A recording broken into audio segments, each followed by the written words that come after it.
somebody sent me a photo of a CNN headline about what happened in Minneapolis. And this is the headline. I'm just going to read it.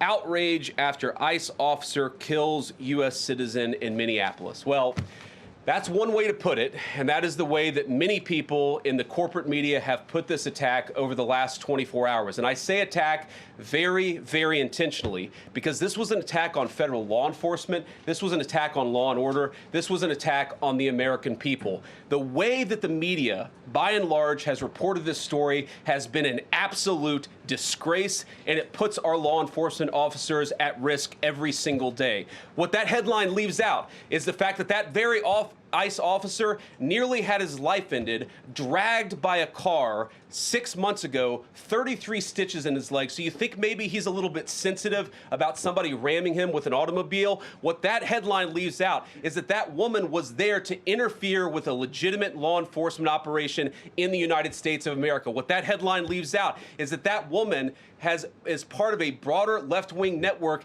to attack, to dox, to assault, and to make it impossible for our ICE officers to do their job. If the media wants to tell the truth, they ought to tell the truth that a group of left-wing radicals have been working tirelessly, sometimes using domestic terror techniques to try to make it impossible for the President of the United States to do what the American people elected him to do, which is enforce our immigration laws. The President stands with ICE. I stand with ICE. We stand with all of our law enforcement officers.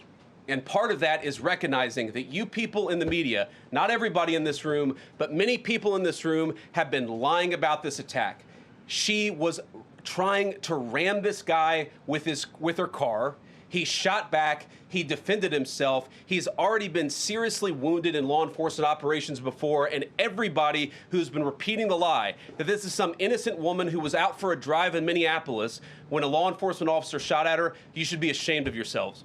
Every single one of you. Hey everyone, I'm Emily Campagno. Catch me and my co-hosts Harris Faulkner and Kaylee McEnany on Outnumbered every weekday at 12 p.m. Eastern, or set your DVR. Also, don't forget to subscribe to the Fox News YouTube page for daily highlights.